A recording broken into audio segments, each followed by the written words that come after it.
우리는 오늘 철로역정의 네 번째 시간을 가지고자 합니다.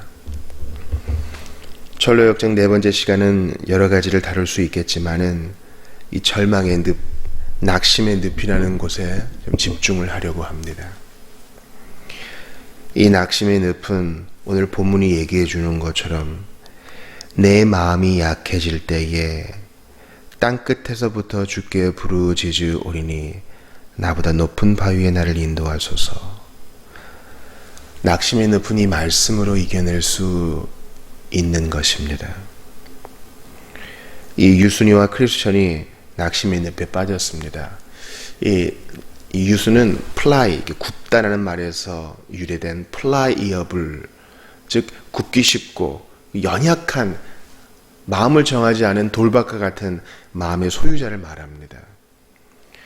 그는 어떻게 천국에서 뭔가를 더 얻어볼까, 더 즐거운 일이 뭐 있을까, 이렇게 제자도 없는 복음을 받아들이다가 그만 낙심의 늪이라는 시험에 빠져들어 고향으로 돌아가고 말았습니다. 장망성으로 돌아가고 말았습니다.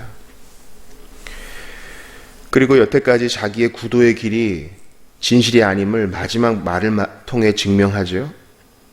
출발하자마자 이런 고생을 하게 됐으니 앞으로 어떤 고생이 다가오는지 어떻게 예측할 수 있겠어. 이렇게 화를 내며 동료 크리스찬에게 소리를 지르는 것입니다. 만일 여기서 목숨을 건질 수 있다면 나는 상관하지 말고 당신 혼자서나 그 멋진 왕국을 찾아 떠나시구려. 이제 수렁 속에 홀로 남은 크리스천은 그의 집 쪽에서는 멀고 좁은 문 쪽으로는 가까운 늪의 가장자리로 기어오르려고 필사적인 노력을 하였다.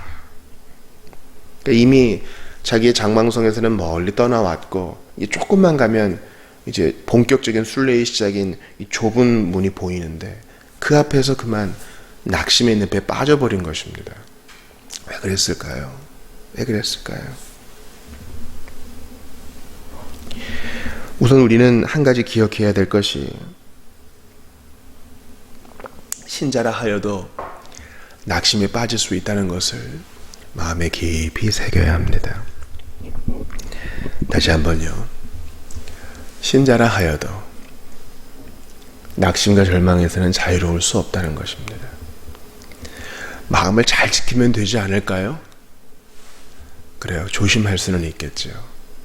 그러나 아무리 온전한 자라도 이 땅을 살아가는 흙옷을 입은 사람은요, 자기가 원튼 원하지 아니하든 부지불식간에 절망과 낙심에 빠질 수 있습니다. 그래서 절망과 낙심에 빠진 사람은 일단 건져주고 위로해야지. 왜 그랬습니까? 너무 질책만 해서는 안 됩니다. 낙심과 절망으로부터 자유로운 사람이 없기 때문입니다. 그리고 제가 단언하건대 이 낙심과 절망은 신자가 겪을 수 있는 가장 어려운 유혹 중에, 시험 중에 하나입니다. 겉으로 뭐 고생이야, 그것도 힘들지요. 그러나 그것은 이 마음의 절망 비길 수 없습니다. 마침내 그는 늪의 가장자리에 이르렀으나 등에 짊어진 무거운 짐 때문에 빠져나올 수가 없었다. 그래서 이제 도움의 손길을 의지하게 되는데요. 그것은 다음 시간에 보기로 하고, 그가 도움과 이야기를 주고받으면서 이 낙심의 늪에 대해 이야기를 듣습니다. 자, 도움이 이렇게 설명해 주죠. 이 깊은 수렁은 고칠 수가 없는 곳입니다. 죄가 있다고 판결받은 자들로부터 나오는 온갖 더러운 찌꺼기와 허물들이 끊임없이 이곳으로 흘러들어와 마침내 절망의 늪이라고 불리게 되었답니다. 또한 죄인들이 자신의 잃어버린 영혼에 대해 깨닫게 되었을 때 그의 영혼 속에 일어났던 온갖 두려움과 의심과 절망들이 모두 이곳으로 흘러와 고여있기 때문에 이곳은 늘 좋지 못한 수렁으로 남아있는 것입니다. 늘 이런 절망의 수렁이 우리 주변에 도사리고 있다는 것이죠. 우리 조금 더 도움의 말을 들어봅시다. 이 장소가 매우 깊은 절망의 수렁으로 남아있는 것을 하나님께서는 좋아하지 않으십니다. 그래서 1600여 년 동안 하나님께서 보내신 천국 측량기사들의 지시에 따라 많은 일꾼들을 보내어 이 수렁을 메워보려고 온갖 노력을 해보았지만 별 소용이 없었습니다. 내가 알고 있는 것만 해도 이 수렁을 메우기 위하여 천국의 각 지역으로부터 추나 추동을 가리지 않고 건전하고 유익하며 훌륭한 교훈들을 모아 2만여 대의 수레에 실어 이곳에 쏟아 넣었답니다. 지혜로운 사람들은 누구나 이 수렁을 메우기 위해서는 세상에서 가장 좋은 재료라고 말하는 것들만 쏟아 넣었는데도 여전히 이곳은 낙심의 늪으로 남아있는 것입니다. 어느 누가 할 수 있는 최선을 다한다고 할지라도 결과는 늘 마찬가지일 것입니다.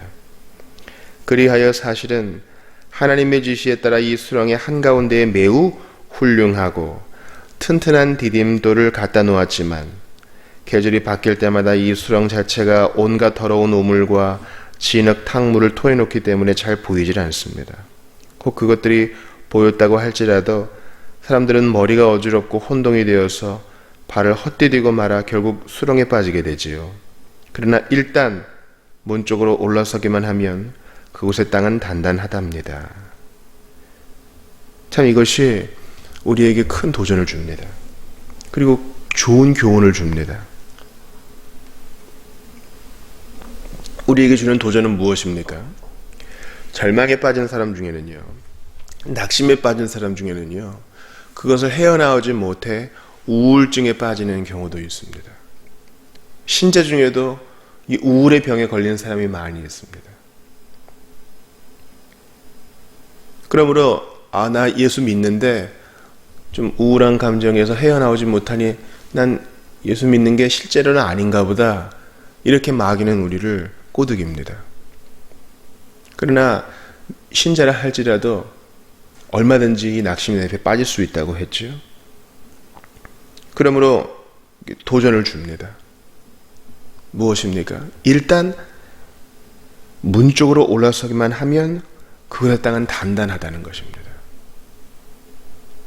여러분, 절망에 빠지면요, 또 그게 길어지면요, 그냥 거기에 있고 싶어요. 자기 연민에 빠지게 될 수 있어요. 나 이렇게 힘들어요 하고 말하는 것이 일종의 무기가 될 수 있다는 것입니다. 그래서 절망의 늪에 빠져서 허우적대다가 이 사람의 손길도 의지해보고 저 사람의 손길도 의지해보다가 좋은 거예요. 사람들이 내게 관심도 갖고 또 내가 나 자신을 불쌍히 여기니까 조금 자존감도 생기는 것 같고, 그래 내가 이 늪을 빠져나오면 누가 나한테 관심이나 갖겠어? 계속 거기 있는 거예요. 그러나 그래서는 안 됩니다. 신자에겐 전진만 있을 뿐 퇴보, 뒤로 돌아가는 것은 없어요. 일단 문 쪽으로 올라서기만 하면 그곳의 땅은 단단하기 때문에 절망 중에 있어도 하나님의 말씀을 기억하고 성령이 무지하면서 우리가 가던 방향으로 발걸음을 내디디면 올라설 수 있어요. 단단한 바닥이 있는 것입니다. 우리 주님께서 요한계시록에서 첫사랑을 잃어버린 교회에 대하여 뭐라고 말씀하셔요? 열심을 내라. 처음 행위를 가져라. 무엇입니까? 일단 단단한 바닥으로 한 발짝 내딛기만 하면 갈 수 있는 거예요. 일단 문 쪽으로 내딛기만 하면 단단한 땅에 기다리고 있어요. 예수님은요, 손 마른 자에게도 그러셨어요. 내 손을 내밀라. 손 마른 자가 어떻게 손을 내밀 수 있어요? 그러나 일단 하고자 하면 주께서 그 힘을 주어요. 이건 대단한 신비입니다. 교리적으로는 무엇입니까? 허물과제로 죽은 사람, 죄인은요, 좀비와 같아서 스스로 뭘 어떻게 할 수 없어요. 믿을 수 없어요. 믿음은 선물이거든요. 그러나 믿고자 하면 주께서 믿음을 주십니다. 믿음으로 믿음에 이르게 하나니. 이 말은 뭐예요? 나는 믿음이 선물로 올 때까지 꼼짝도 할 수 없어. 뭔가 대단한 환상을 보거나 마음에 뭉클함이 있기 전까지는 난 믿을 수 없어. 믿지 않을 거야. 핑계입니다. 그래, 성경의 명령에 하나님의 말씀에 믿고 의지하라 했으니 지금 내게 아무 감흥이 없더라도 나 한 바닥, 이 단단한 바닥을 향하여 한 걸음 내디딥니다. 이러한 몸부림을 주님이 원하십니다.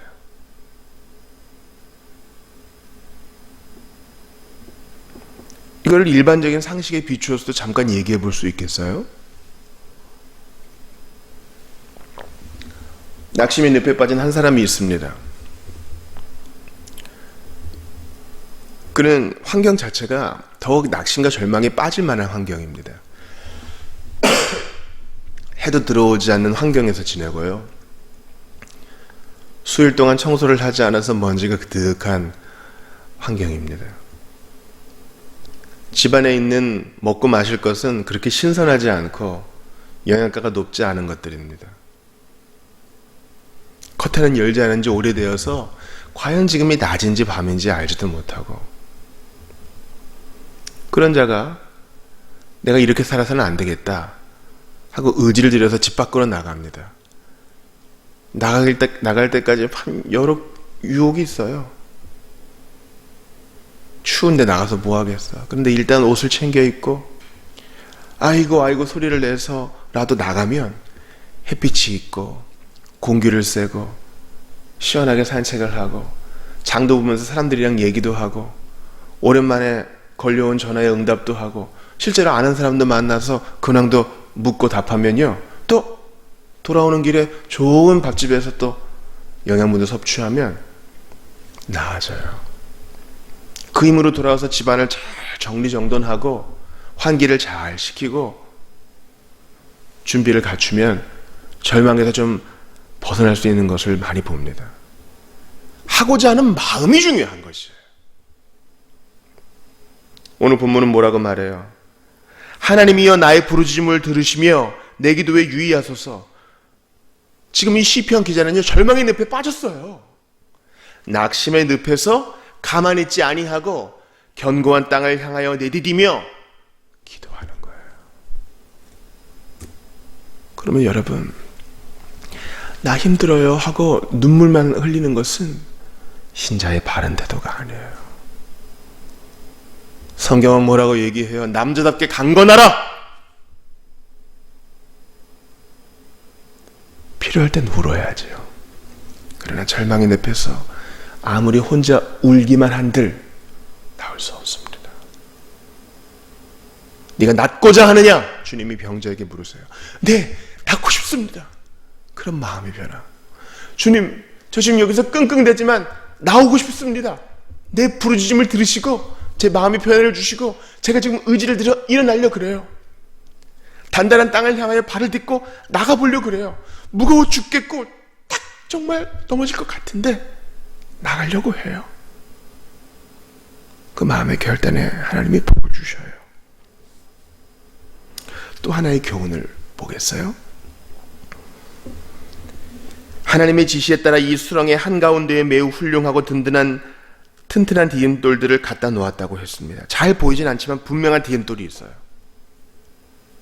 그렇기 때문에 그 디딤돌을 밟고 갈 수 있는 겁니다. 하나님의 지시에 따라서 수렁 한가운데 놓인 이 튼튼한 디딤돌은 뭐예요?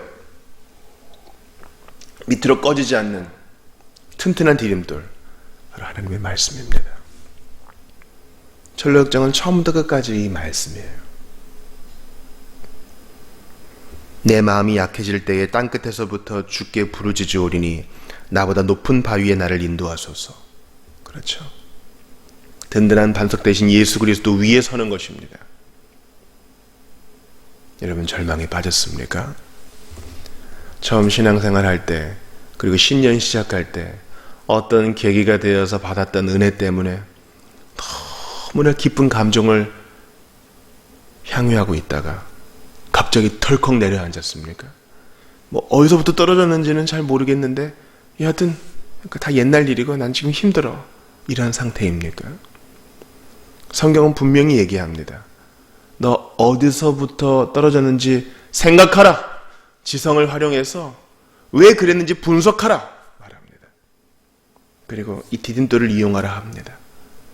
예수 그리스도 위에 서서 내가 사는 것은 하나님의 아들을 믿는 믿음 안에서 사는 것이다. 나는 예수 때문에 덤으로 사는 인생이다. 예수의 십자가를 생각하면서 다시 일어서는 겁니다. 하나님의 약속이라는 디딤돌 위에 서서 빠져나가는 겁니다. 주는 나의 피난처시요 원수를 피하는 견고한 망대이심입니다. 이 디딤돌 위에 서서 나의 피난처 되신 주님 도와주세요 하고 한 걸음 또 떼는 것입니다. 그래서 성경 암송하는 거예요. 중요한 교훈도 요리문답도 암송하는 거예요. 암송해야 돼요, 여러분. 이 교육에 있어서 스트레스 없이는 교육이 안 되거든요. 약간의 이 부담이 있어야 돼요. 그러니까 한 주 동안에 암송 선고 한 구절 외우는 거는요, 이거 아무것도 아닌 거예요. 이것도 안 외우고 우리 암송 선고 외울 때 먼 하늘 보시면 안 돼요. 하고자 해야 돼요. 그래야 절망에 빠졌을 때 그 약속이라는 디딤돌을 딛고 일어날 수 있어요, 여러분. 참 신기해요, 여러분. 재테크 하기 위해서 수강료를 내고 세미나도 가고 책도 읽고 밤 늦게까지 자지 않고 플랜을 짭니다. 그런데 좁은 길을 가는 예수의 제자된 자로서는 그 어떤 투자가 없어요. 희한해요.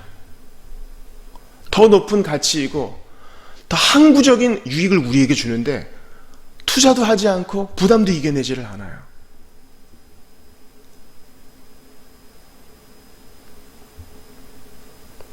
우리 마음의 문제예요.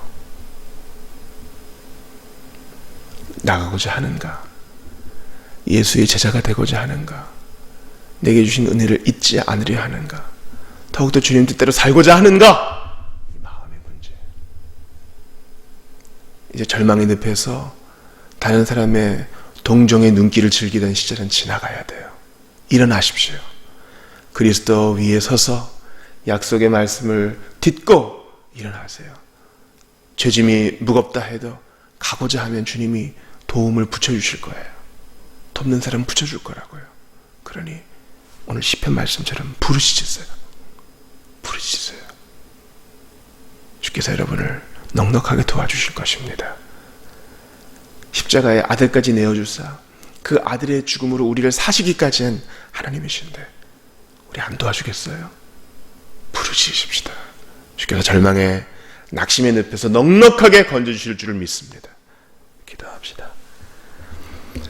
하나님, 절망과 낙심으로부터 건져주소서. 한때는 열심이 있었고 불타오르는 열정이 있었고 새롭게 하고자 하는 민감한 양심이 있었지만 지금 다 어디 갔는지 어디서 떨어졌는지 분간이 안 됩니다. 도와주시고 주님을 찾는 자들이, 부르짖는 자들이 새끼새가 어미새를 향하여 입을 크게 벌리듯이 하나님을 향하여 부르짖는 자들이 좋은 것 응답받게 하시옵소서. 마음의 변화를 주시옵소서. 그래서 다시 순례길을 걷게 하시고 주께 영광을 돌리게 하시옵소서. 예수님이 걸으신 그 길을 따라 걸을 때 복과 유익이 겸하여 올 줄 믿사오니 먼저 그 나라와 의를 구하여 이 모든 것을 받는 모든 형제자매들 되게 하시고 복음을 거절하는 자들 마음을 꺾고 고집을 꺾고 회개하여 믿음의 길에 들어서게 하시옵소서. 주 예수님 이름으로 기도하옵나이다. 아멘.